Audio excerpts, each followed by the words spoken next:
नमस्कार, जय बाबा बादाम शाह साहिब। आप सभी दर्शकों का बाबा बादाम शाह साहिब भक्त समिति के इस यूट्यूब चैनल के नए वीडियो में हार्दिक स्वागत व अभिनंदन है। आज हम आपको गुरु महाराज बाबा बादाम शाह साहिब का जीवन परिचय देने वाले हैं। सूफी परंपरा तथा सूफी संतों का अजमेर की इस पवित्र भूमि से लगाव सदा से रहा है। फलस्वरूप चिश्तिया सिलसिले से ताल्लुक़ रखने वाले हज़रत ख्वाजा मोइनुद्दीन चिश्ती रहमतुल्लाह अलैह ने अजमेर को अपना मकाम बनाया तथा रूहानियत की दुनिया में ख्याति प्राप्त। आपकी दरगाह आज भी लाखों ज़ायरीनों की आस्था का केंद्र है। इसी तरह सूफ़ी उवैसी परंपरा की शुरुआत हज़रत उवैस करनी रदी अल्लाह अन्हु ने यमन में की। आप हज़रत मोहम्मद सल्लल्लाहु अलैहि वसल्लम के आशिक थे। भारत में इसका आगाज़ सर्वप्रथम रामपुर उत्तर प्रदेश में हुआ। आज भी हज़रत सुहाब खां साहिब, हज़रत अल्लाह नूर खां साहिब, हज़रत सुभान शाह साहिब, हज़रत बाबा लक्ष्मण दास साहिब रहमतुल्लाह अलैह, हज़रत मोहम्मद गुल खां साहिब की दरगाह रामपुर शरीफ व दादा हुजूर हज़रत निज़ामुल हक साहिब रहमतुल्लाह अलैह व हज़रत हाफिज़ इब्राहिम खां साहिब रहमतुल्लाह अलैह के रोज़े झांसी शरीफ व बाबा बादाम शाह साहिब के अजमेर में दरगाह शोभायमान है।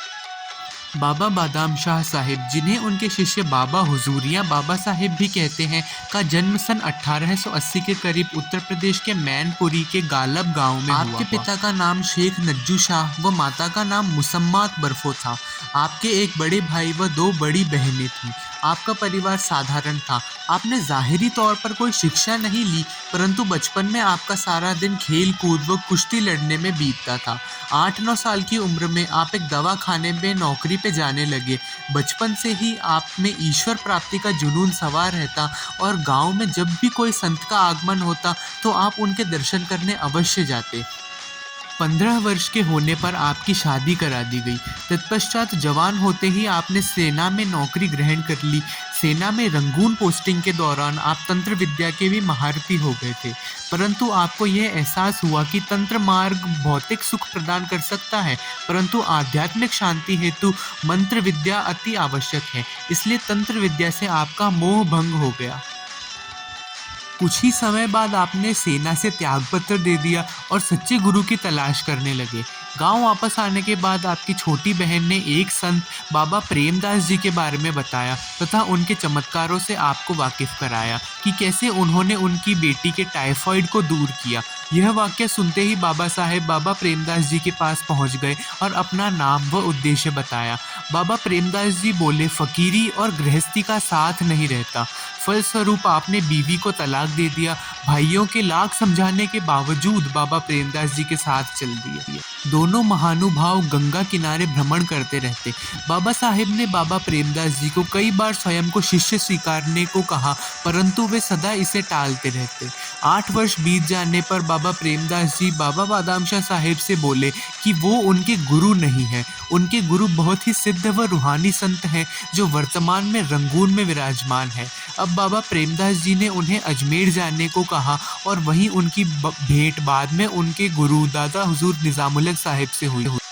अजमेर आने के बाद आप अपने मुर्शिद की तलाश में जुट गए और जीवन यापन करने हेतु टेलीफोन विभाग में टेलीफोन लाइनें बिछाने का कार्य करते रहते। एक दिन आपको मालूम हुआ कि 16 थंबा की हवेली में एक बुलंद औलिया ठहरे हुए हैं।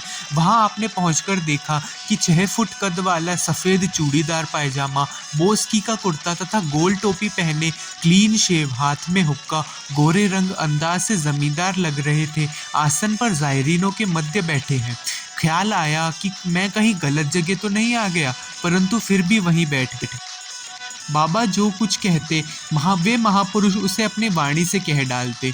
तब हुजूर को यकीन हो गया कि यह एक बहुत पहुँचे हुए संत हैं। यह कोई और नहीं बल्कि दादा हुजूर हज़रत निज़ामुल हक साहिब स्वयं थे।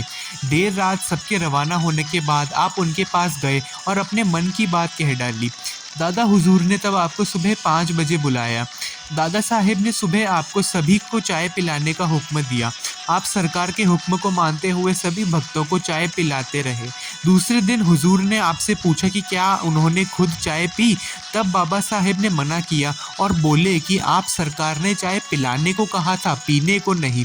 हुजूर बाबा साहेब की कर्तव्य परायणता से प्रभावित हुए और उन्होंने बाबा बादाम शाह साहेब को अपने शिष्य के रूप में स्वीकार किया। फिर दादा हुजूर ने बाबा बादाम शाह साहेब को नाग पहाड़ पर बैठकर उपासना करने को कहा और हिदायत दी कि दिए गए मंत्र को सिद्धस्त कर लेना, वरना वहीं मर जाना। 8 वर्ष पश्चात मुर्शिद ने फरमाया कि तुम्हारा काम हो गया है, अब तुम रूहानियत के बादशाह बन चुके हो। अब दीन दुखियों की सहायता करो और खुदा के तलबगारों की रहनुमाई करो। अब तो तुम स्वतंत्र हो, चाहे बस्ती में रहो या जंगल में। भाग प्रथम समाप्त।